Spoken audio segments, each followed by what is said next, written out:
दारूच नाही तर खर्रा सुद्धा बंद करणे आवश्यक आहे, कारण यांची सवय म्हणजे तुमचा पैसा आणि तुमचं आरोग्य यांच्यावरती येसण.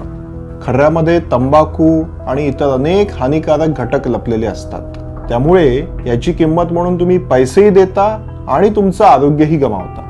खर्रामुळे पुरुषाची मर्दानगी कमी होते, खर्रामुळे बायकांमध्ये कमजोरी येते आणि खर्रामुळे लहान मुलांच्या बुद्धीवरती वाईट परिणाम होतो.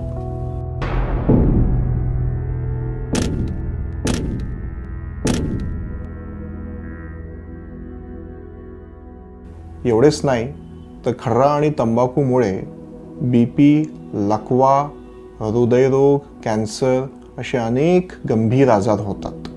खर्रा, नस, गुटखा, गुडाखू, बीडी हे सगळे तंबाखू असलेले पदार्थ आहेत. हे सर्व असेच दुष्परिणाम निर्माण करतात.